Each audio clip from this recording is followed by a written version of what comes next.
Welcome to Select On Demand, exclusively on Comcast. And now, Wheels and Wings.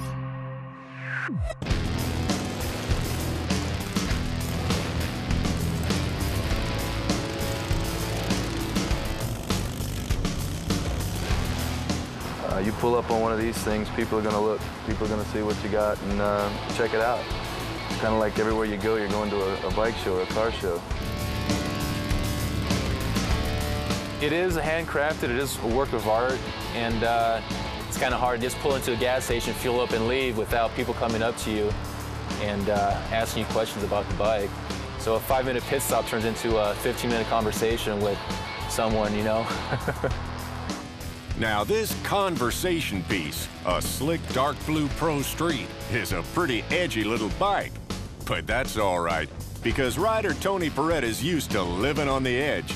He's a firefighter out here in the Antelope Valley, which can be an interesting job once those Santa Ana winds start rolling in.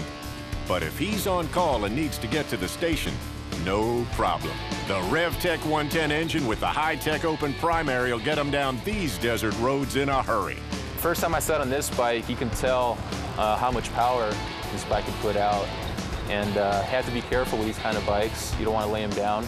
So at first I was a little scared, a little nervous, but the more you ride it, the easier it gets. Tony just picked up his bike a few weeks ago from MGS Custom Bikes here in Lancaster, California. Southern Cal's the land of the chopper, but Tony went for the classic Pro Street. Everything except for the frame sculpted right here at MGS. It's got the PM wheels and brakes front and back, and PM hand and foot controls. One thing that's pretty cool is the rear end's molded into the frame, not bolted onto the swing arm like a lot of bikes out here. Of course, he's also got the option of feeling good on the road and looking good sitting still. Got the Legionnaire suspension in the back. And with the flip of a switch, you can go ahead and raise it. Then when you park it, to give it a nice, low, sleek look, you can go ahead and just slam it down on the ground. Now, Tony's dark blue Pro Street's pretty toned down for the wild West Coast metal bending that goes down out here at MGS. The shop's owned and run by this guy and gal, Mike Stafford and his wife, Paula.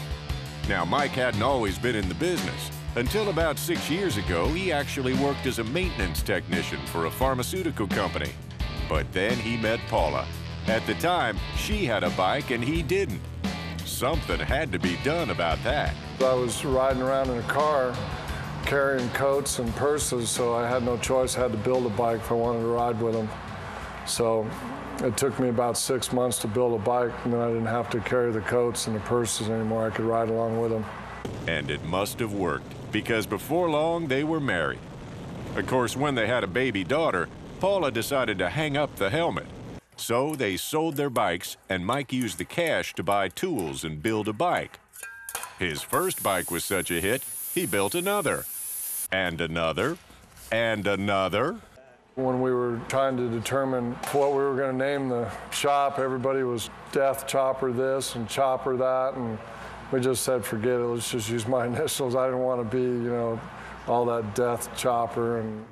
So they didn't go with the Death Chopper name, but there's no shortage of death motifs around these custom parts. Now, the guy behind these ghoulish graphics is Dave Little. One of the cool things is when a customer comes to you and basically just tells you they don't really know what they want, create something, surprise me. Of course, not all customers want to be surprised. Today, a customer's paying a visit to talk to Dave about some paint ideas, show him some pictures, and come up with a design that works for him. This is actually the third visit this particular fella's made, and he doesn't exactly live around the corner. This bike owner-to-be hails from Calgary, Canada. Typically, people like to come look at progress and what we're doing, and it's really hard to have somebody try to dictate exactly what they want on a custom bike. So most of the time we try to connect with them, get what they don't like, and we're pretty fortunate. Most of the time we nail it right on. I mean, if they didn't feel comfortable with us, he wouldn't be giving me $60,000 to build a bike. Now, not everybody spends 60 grand on a bike, The more basic styles around here start at around 30 and go up from there. The wilder and more exotic you get, the more cash you'll part ways with. And how wild can you get?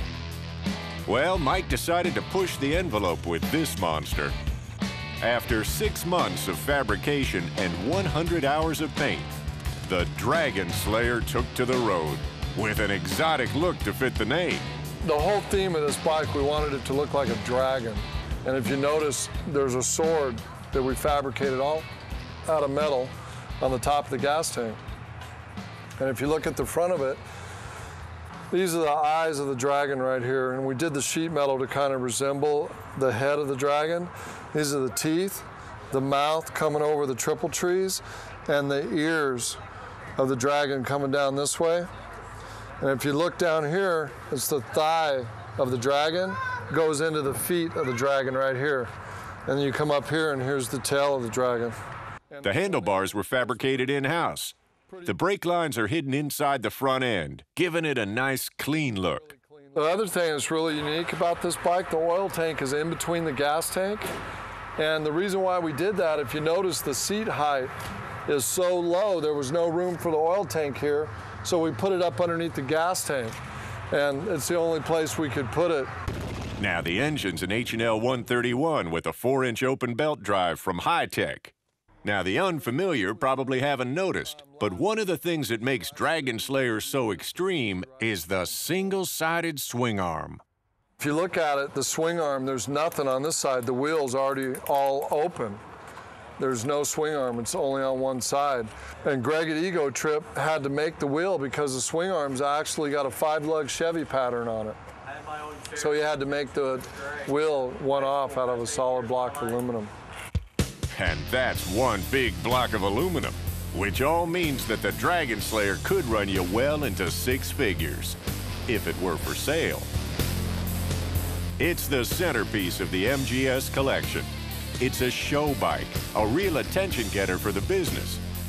Tomorrow, Mike, Paul, and the guys will be headed to the Best in the West show in Tempe. With only 25 builders getting invitations, that's going to put the Dragon Slayer in some pretty elite company. But it won't be its first show. Mike and Paula debuted Dragon Slayer at the Easy Rider show in Pomona. With such a unique approach, Mike expected to make a splash. As far as the crowd was concerned, the Dragon Slayer stole the show. But the judges thought otherwise. They thought it was a little too extreme. Dragon Slayer didn't get any awards. They told Mike they thought it was unrideable. I don't know. Looks pretty rideable here. Now, Mike's bike might be one of the most exotic around, but it's got some stiff competition under the same roof. Now, like I said, Paula sold her bike after her daughter Danielle was born. But as she grew and the business got a little cash flow, Paula needed to get back on the horse.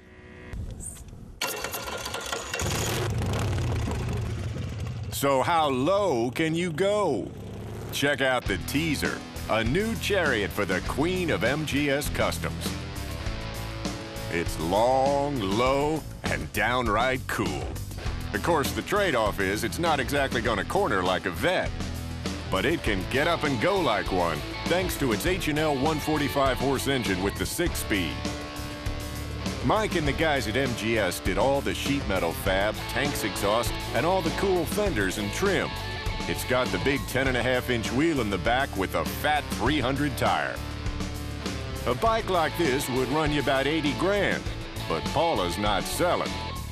And as tricked out as this bike might be, there is one little piece missing. This bike has no kickstand. It's very low to the ground. Well, it's on the ground right now. And it comes up off the ground with an airbag. And the airbag is placed here under the seat. Exotics like Dragon Slayer and Teaser are good for getting you on the map, but they're not really Mike's bread and butter bikes. Most folks don't go quite that exotic.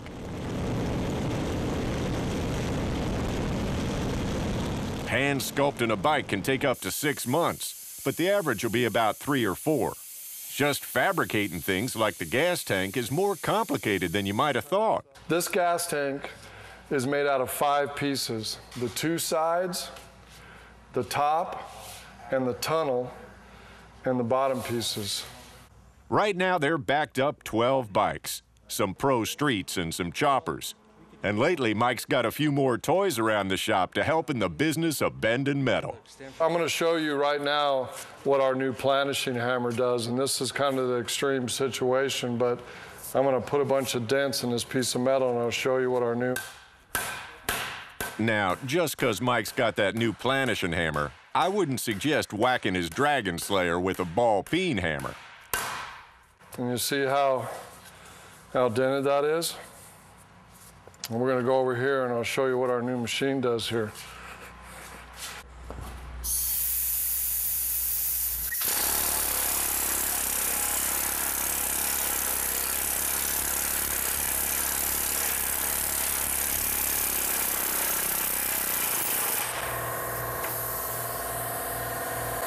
And you see how all the dents are all gone? Now, the guy that made that planishing hammer also made a mean little beast that'll form some metal with the best of them. I don't think OSHA would appreciate this thing. You gotta watch your hands, so. Yeah, watch your hands is right. Might look like some kind of medieval torture device, but why not? It's a simple, effective way to really shape some metal. In the fab shop, sometimes simple brute force beats high tech. And see how it just takes the metal and just forms it out and outward. And then when you got done doing this, you take it back over to the planishing hammer and form some of these dents out. Now, some of the wildest metal bending going on right now is on this monster, sculpted for a rider on the BMW race team. It's being built to ride, not race, but if he wanted to race, it won't be hurting for power. This engine's just a mock-up to build around. The real engine's getting built now, and they're talking well over 400 horsepower. Now, obviously, this beast is chain-driven, because with that many horses roaring out of the stable, a standard belt would get torn to shreds. Exotic projects like this mean that the fabrication guys, like Ken Nakashima, can really cut loose and get wild with some creative ideas. You never really nail down exact design, at least the way we do it here. We generally start with the tank design, and the bike will evolve and flow from there. The sheet metal just starts to grow, and it becomes usually a pretty extreme or radical motorcycle. But radical and extreme isn't for everyone. Some folks like to keep it simple, sometimes as a matter of budget, or sometimes they just prefer the more streamlined, low-key styling. As far as choppers go, this candy orange ride's about as stripped down as they come at MGS. But it's still pretty tricked out with some high-dollar parts. It's got the Accutronics forward controls, mean street front end, the PM wheels, and MGS custom sheet metal throughout. The Cyclone pipes are put together here also. The polished RevTech engine by Custom Chrome puts out about 110 horsepower. It's got the high-tech open belt drive with a 4-inch open belt and 6-speed transmission. A bike like this starts at about 30 grand, but with all the extras, we're up to about 40. You gotta pay to play. But if you think about it, something like this may not cost you as much as a lot of cars out there. Of course, you're not gonna pick up your groceries in one of these, but if you talk to any motorcycle nut, you'll know that's not really the point. Plus, picking up groceries isn't that much fun anyhow. Building the bikes is great, but it's all about riding. The freedom, the feeling you get riding custom bikes, or for that matter, any motorcycle. Mopeds to choppers. Unless you're riding or you've ridden before, it's kind of hard to describe. You're just the freedom, the open air, the independence. It's just pretty awesome. I think people take a lot of pride. It's kind of like an extension of their personality, and I think that's what they enjoy about it. You know, to have something that's unique that they designed, and it's pretty cool to be a part of that. And when it's a nice, casual ride and it's everything's going good and you're just flowing through the street, you clear your head and it's relaxing, and there's nothing like it. When you get on a bike,